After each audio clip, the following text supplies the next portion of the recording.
All right, let's see. What is the meaning? What is the purpose? What does the 4th of July actually represent? Why is this, I think, the most important holiday, and more so today than maybe ever before? And in many ways, the founding of America, which the 4th of July is a celebration of, it's really the founding of this country, is one of the greatest achievements in all of human history. Certainly, it is the greatest political achievement in all of human history. It is the crowning jewel, if you will, of the Enlightenment and the political ideas of the Enlightenment, the political ideals of the Enlightenment. It is the greatest achievement politically ever. It is the final recognition of the value of the individual. It is the ultimate recognition of the place of the individual in a social context. And it is the only example of a proper conception of the role of government in a society. And look, it took hundreds of thousands of years of human existence to get to that understanding, to get to the achievement that is the Declaration of Independence, that is the founding of this country, and is, what the country achieved following that. And one of the points that's important to make is the moral is the practical, and the achievement is a massively moral achievement, and the practical outcome is the richest, most successful, most prosperous society in human history. At least for as long as it kept to its founding principles. So, if you think about the history of ideas, if you think about the history of philosophical ideas, of the view of the role of man, the role of society, the role of government, what it's there to do, what it's there for, going back really to the birth of philosophy, to the birth of ideas, you got a constant struggle, a constant contest between various ideas. Right? In Greece, there was already some semblance of the idea of that the individual had a voice in governing society, the birth of democracy as a consequence. But there was also a backlash against democracy as represented in Plato's philosophy and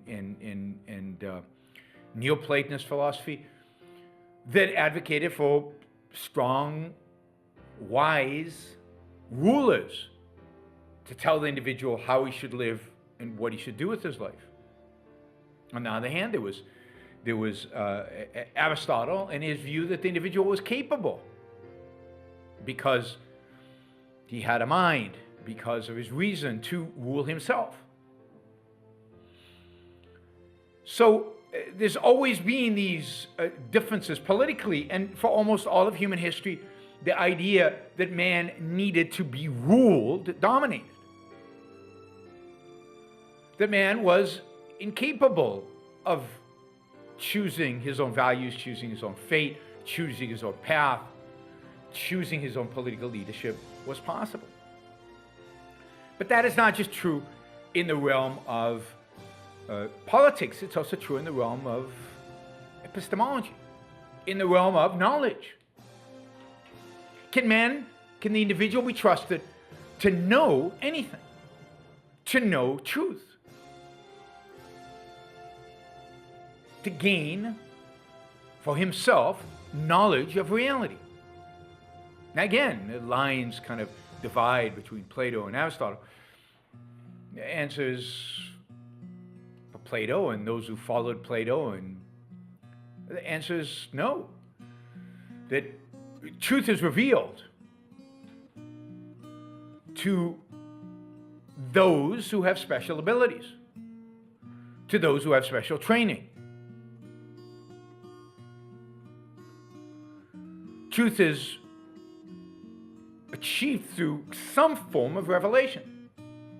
And of course, Christianity and all religions hold this, particularly Christianity, particularly Catholicism, where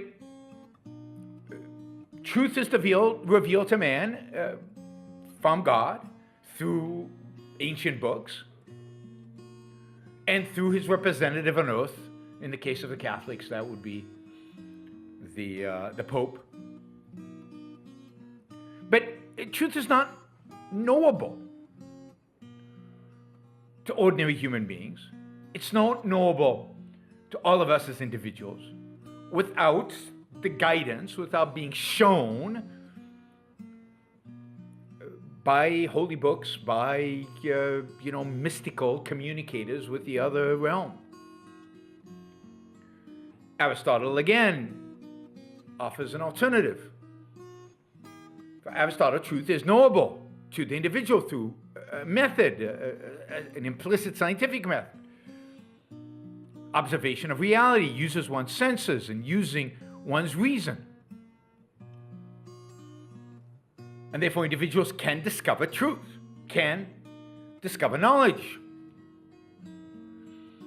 Now, note that this has massive, massive implications for morality. And I promise we'll link all this up to the founding of America. All of this has massive implications. Best friend Hank, thank you. That's very generous. Massive implications for morality. If you can't know the truth, then how can you choose your own values? How can you choose your moral values? How can you guide your life? How can you determine the best path in your life? You're dependent on commandments, on people telling you how to live and what to live for, on ancient books, on again, some kind of philosopher kings, mystical people that have access to some mystical revelation. They're the ones who get to determine what the values you should pursue, because what do you know? You're nothing, you're nobody. You don't have the tools, you don't have the ability to discover truth. Again, if the counter to that is an Aristotelian view that says, no, individuals have reason. Individuals can discover truth for themselves, therefore they can discover values for themselves. Therefore, they can live those values and they can live for themselves. They don't need commandments. They don't need authoritarian leaders. They don't need a pope or a king, or people dictating to them what to value and how to live.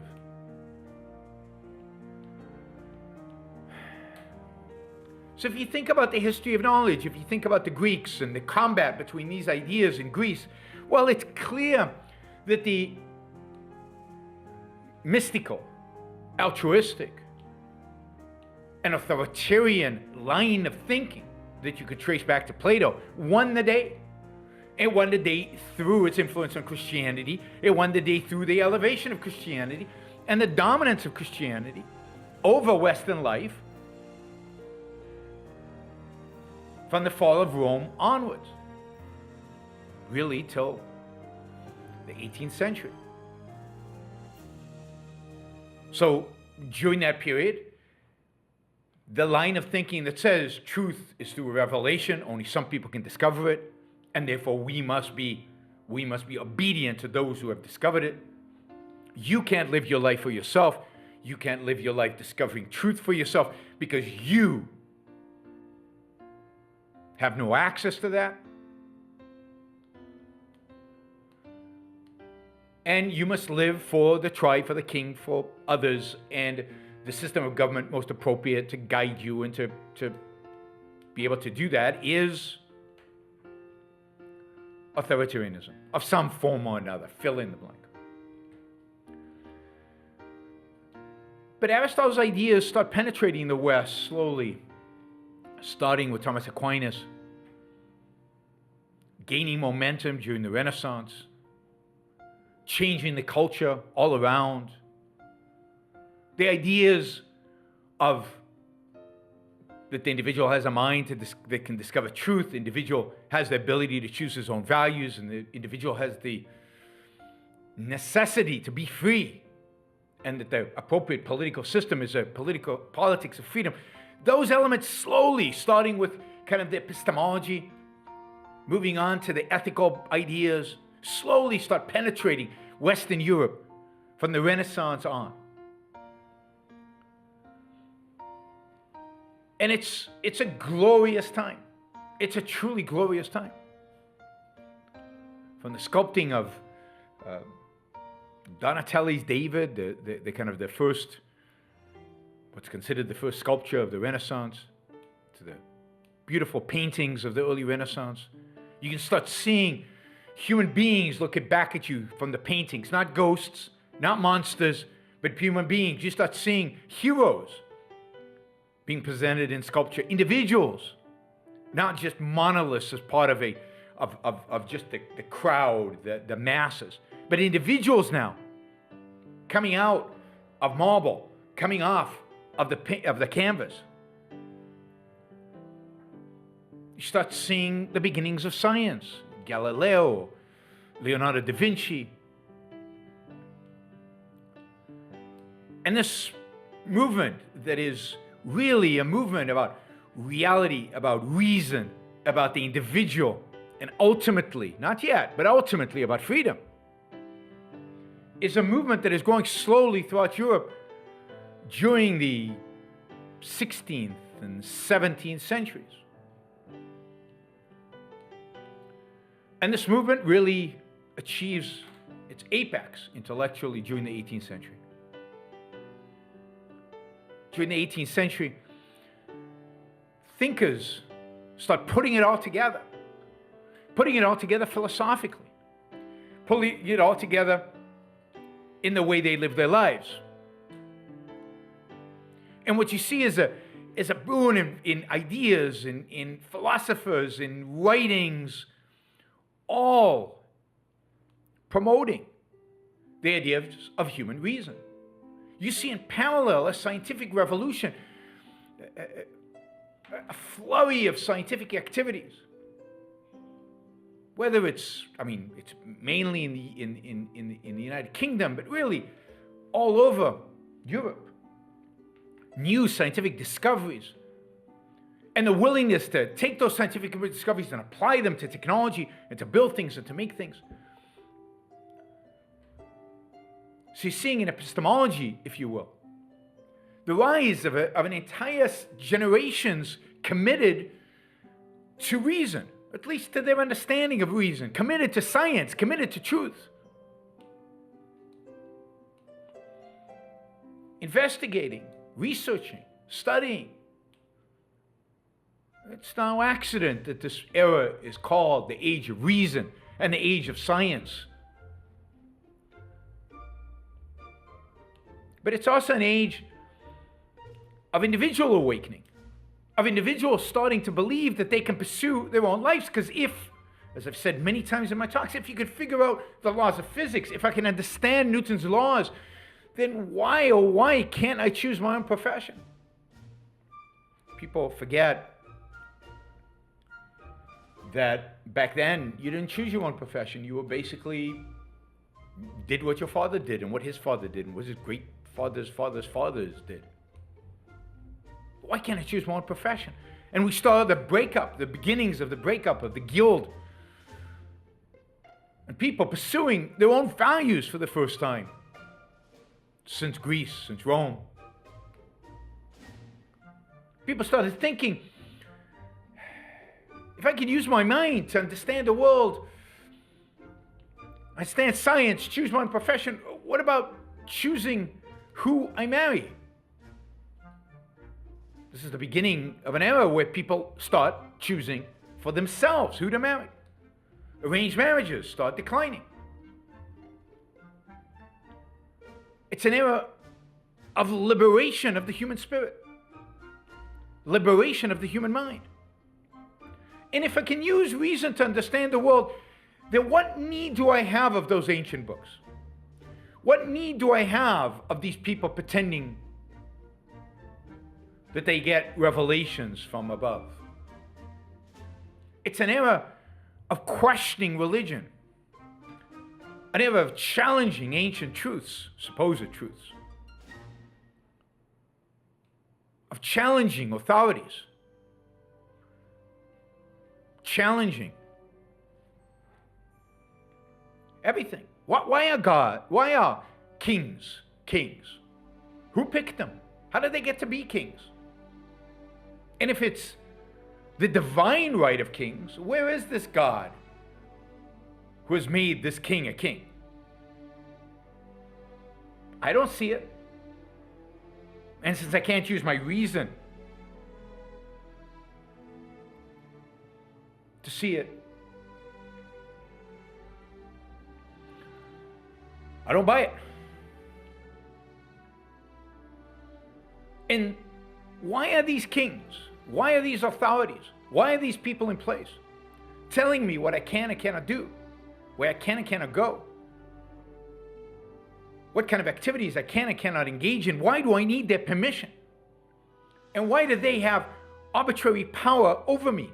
Why did they get to decide how I run my life? Now think about an era in which people are asking these fundamental questions and coming up with, for the most part, pretty good answers. I mean, it's hard to imagine in the day in which we live, where people don't ask fundamental questions, where people try to evade the fundamental questions. To imagine an era in which this is going on. And of course, it's easier to ask these questions in a land maybe that's a little bit further away from the centers of authority, in a land whose inhabitants are, in a sense, self-selected people who are more on the side of adventure, more on the side of risk-taking, in a land of, adventurers, which was what the American colonies were. They'd come to what was mostly a wilderness to escape, and often to escape religious intolerance. But many times they came to America for the adventure. They came to America to establish themselves. They came to America for the opportunity. And here in America, they embraced these new ideas of the age of reason, these new ideas of the age of science, these new ideas of the age of enlightenment. They, at least a minority of them, an important minority of them, were well-read, sophisticated thinkers. Many of them, like Franklin, dabbled in science. And these ideas of the Enlightenment, and we talk about the Scottish Enlightenment, the French Enlightenment, if you think about the founding fathers of this country, they were incredibly well-read men. They read across the literature of the era and of the past. And slowly, a sense of a consensus arose. Now, they didn't agree on a lot of things. There was a lot of disagreement among the founders, and between the founders and the founding generation of Americans, if you will. But a certain consensus emerged around the ideas of the Enlightenment. A consensus around reason,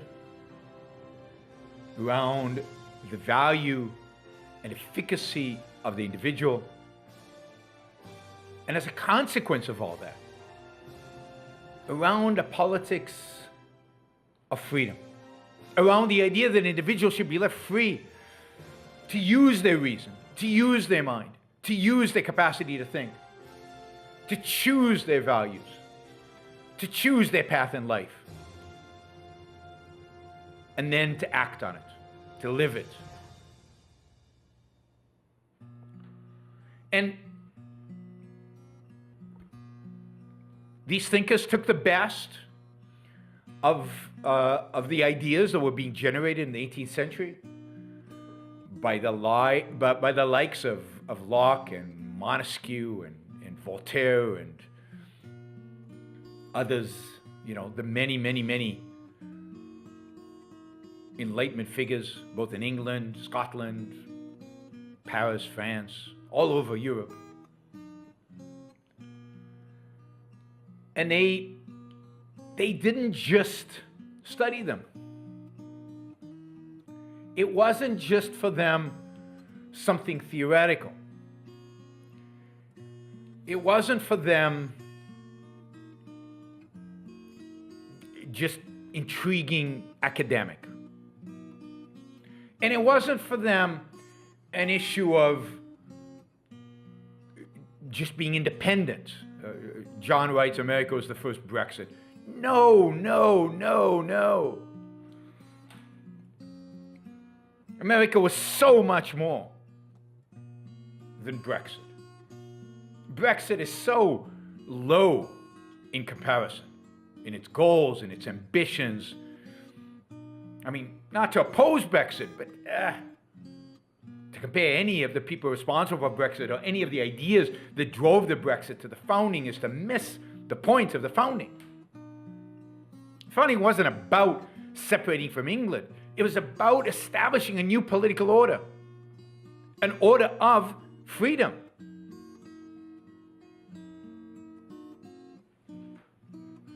An order based, for the first time in human history, on the rights of man, on the rights of the individual. It's a rejection not just of an English king. It's a rejection of 2,000 plus years of authoritarian rule. It's a rejection of everything that Europe pre-Enlightenment stood for. And it's a celebration of all the achievements of those Enlightenment thinkers, American and non-American. It's an intellectual, philosophical, moral, political revolution. And it's, in that sense, the greatest political event in all of human history. Because it's the first political event in which the rights of man are explicitly recognized in a political document, articulated, and then fought for. So this is the thing that makes this so stunning.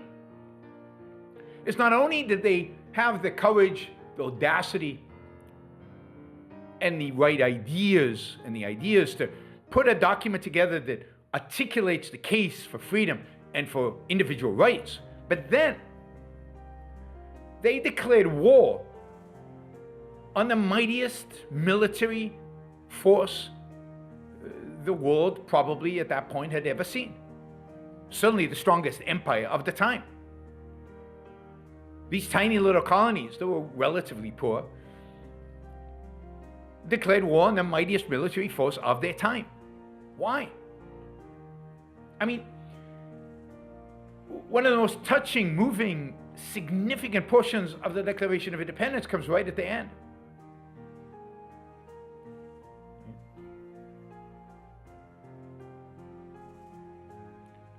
When it says, and for the support of this declaration, with a firm reliance on the protection of divine providence, we mutually pledge to each other our lives, our fortunes, and our sacred honor.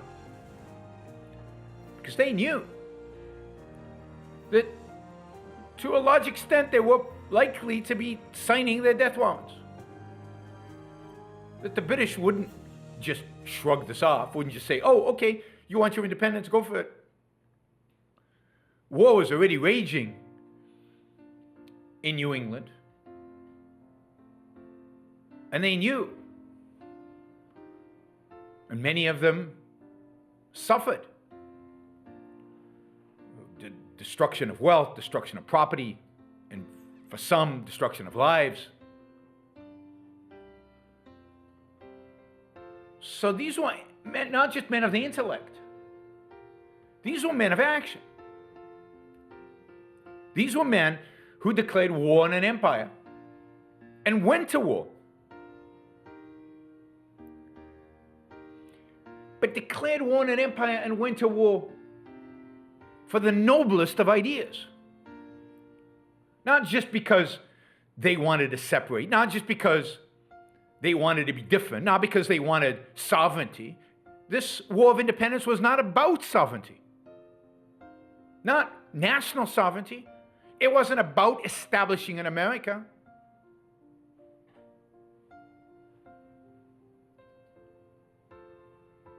This war was about much more than another border, another political entity. It would have never happened if it was just about being separate, making our own decisions for ourselves. This is a war declared in order to establish what ultimately became the first country to be established on a political principle of individual liberty, of individual freedom. And in a sense, the only country in human history to have in its founding document a moral principle, the principle of individual rights.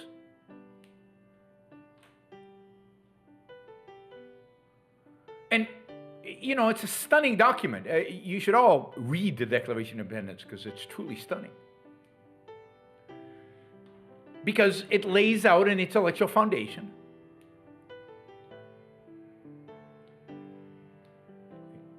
First it says, look, we're dissolving these political bonds with England. This is not an easy choice. This is not a simple choice.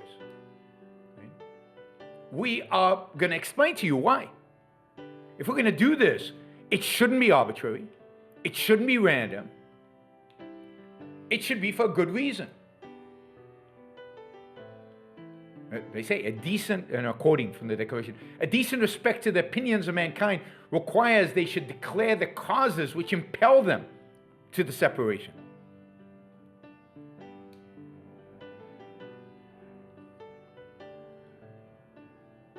I'd like to see the Brexit folks put together a document like this and then have people vote on that document. And then they go on to make a abstract philosophical argument. We hold these truths to be self-evident, that all men are created equal. That's a revolution. I mean, it's a slap in the face, the idea of divine right of kings.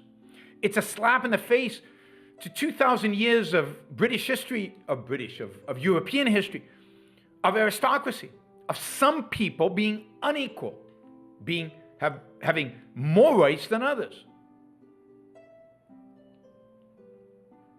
This is a revolutionary statement, an intellectually revolutionary statement. Not just, we don't like you. We fundamentally, philosophically disagree with you. That they're endowed by their Creator with certain unalienable rights. It's a philosophical statement. Individuals have rights. All men have rights. That among these are life, liberty, and the pursuit of happiness. Whose life? The individual's life. Whose liberty? Each individual's. And in a moral, deeply moral statement, your life is yours, and you have a right.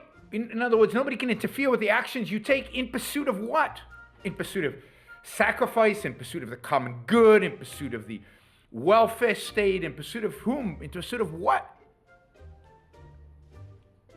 I mean, imagine that statement being written today.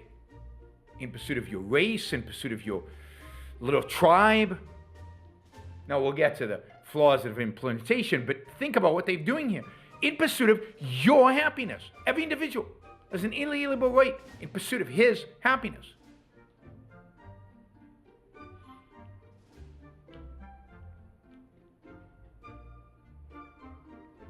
that to secure these rights, governments are instituted among men.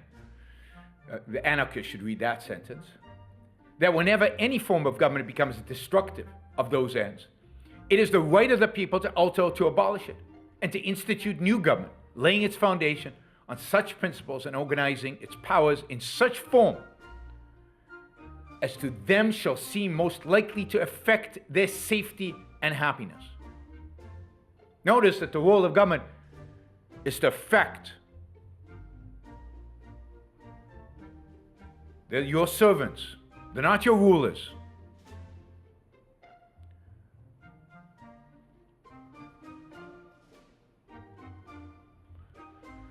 And then they go on to list all the things that the King of England has done against them. They don't take that for granted. They actually list it. Here are the reasons. Here's what they've done. Here's how our rights are being violated.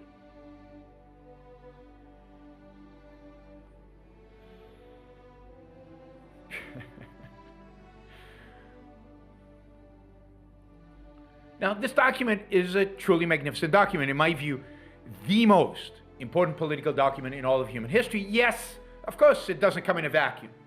Of course, there's certain historical precedents to it. But this is the culmination. It's the thinking behind this document.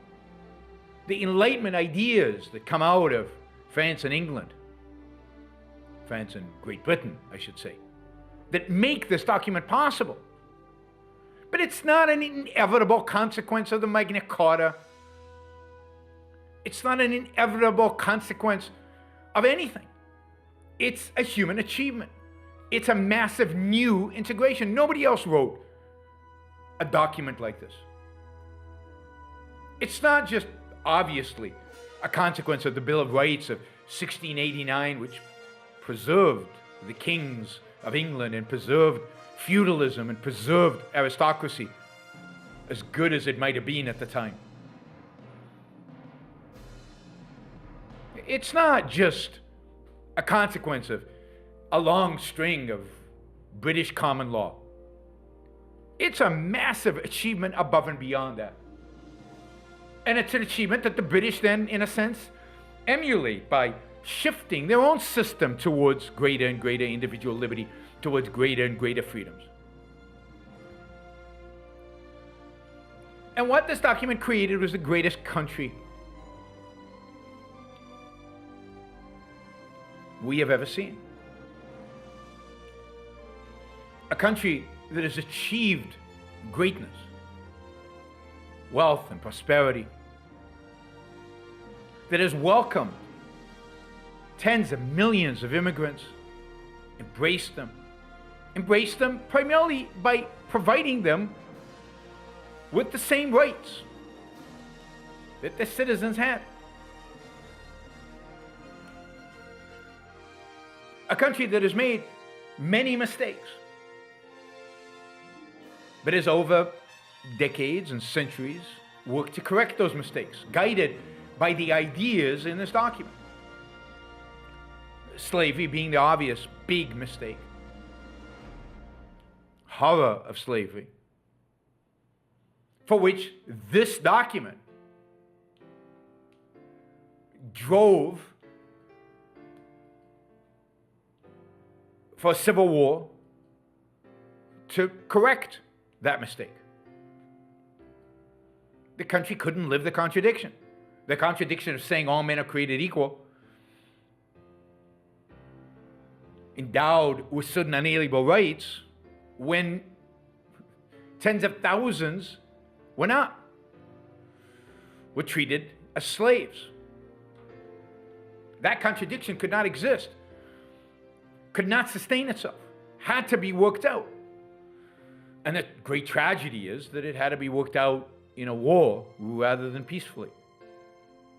Wouldn't it be greater if the South had just folded, had recognized that they had been wrong, and abandoned slavery out of an intellectual commitment to liberty and out of intellectual commitment to the Declaration of Independence? But that was not to be. Partially because The South committed itself to the ideas of the anti-Enlightenment. They committed themselves to the idea of the German Romantics, the ideas that supported their views of slavery.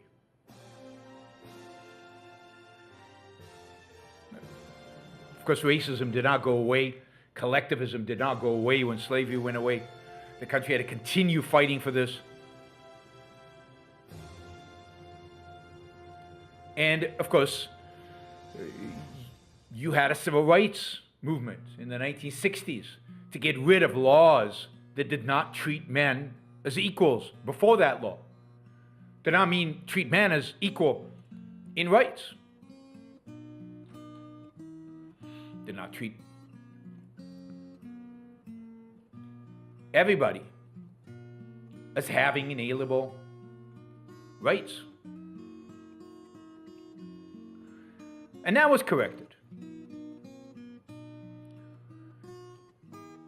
So it's a particularly tragedy that today, we live in a world where what people are trying to do is not continue to evolve this document, not fix, but fix the implementation of it. Focusing on how can we live up to the Declaration of Independence. But the focus today among our intellectuals and among our political leaders is how to dismantle this document. How to dismantle this country. How to reject these ideas. How to subvert them. How to undermine them. How to create a world where we're not all equal in rights. How some have greater rights than others. How to create a country that is not welcoming. How to create a country that reverts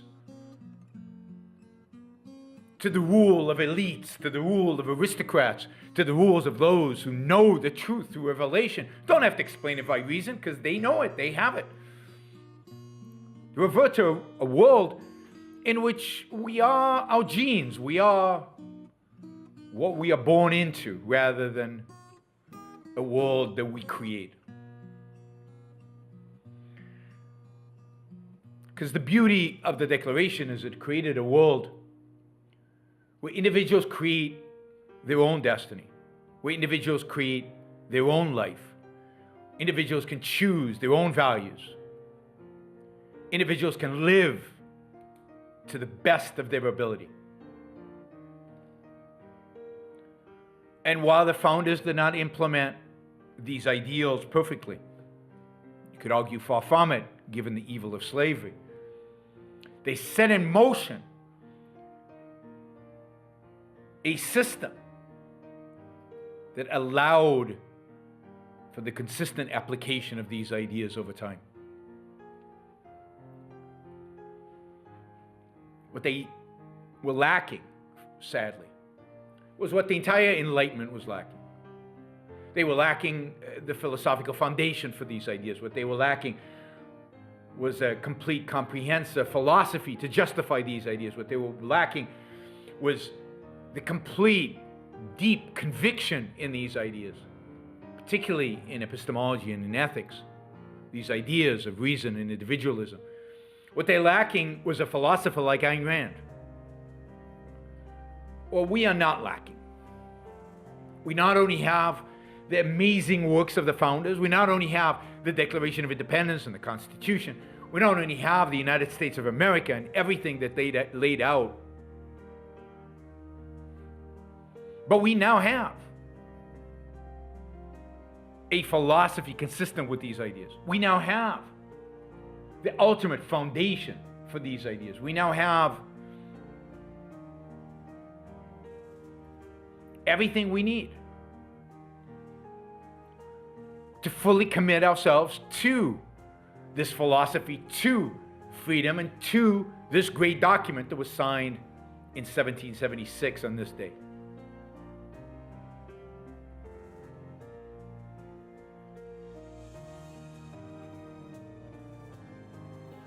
So there are no excuses. There are no excuses not to fight for our freedom. Because we've got 250 years of history to just reinforce the wisdom and truth of the Declaration of Independence. We have a philosophy articulated by Ayn Rand in Atlas Shrugged, The Virtue of Selfishness, Capitalism, An Unknown Ideal, Philosophy Who Needs It, and on and on and on. That provides a foundation, that provides a philosophical foundation for the ideas of the founding of this country, for the ideas that lay at the root of the Declaration of Independence. And what we need now is a revolution based on these ideas. A revolution to bring these ideas to the forefront of American and the world's lives. And look, the founders pledged their lives, their fortunes, and their sacred honor. The real question, I think, facing us today with all the challenges and the problems and everything that's going rotten in this country, and there's a lot, and I don't want to spend too much time on that today. Today's a celebration. But today's a day for each of you to ask yourself the question. What are you willing to pledge to make these ideas a reality? What are you willing to do to resurrect the vision of this magnificent document? Are you willing to get engaged in the fight? Are you willing to live up to the promise of this country? Are you willing to commit yourself to the idea of all men are created equal? Put aside created. All men are equal. Equal in rights, unalienable rights, right to life, liberty, and the pursuit of happiness. Are you willing to pledge your life, your fortune, and your honor for that? And the day when there are enough of us willing to do that. The honking is traffic going by. I guess they're celebrating 4th of July in Puerto Rico, so that's a good thing, right? That's the honking you hear. I didn't realize you could hear the horns. That's great that you can hear them. When we have enough people who understand why they should celebrate, enough people who understand why they should honk, enough people to understand why the significance of the fireworks, that's when we can resurrect this country, resurrect this document, and bring these ideas back to the forefront. Bring back the Enlightenment and everything it represents. And again,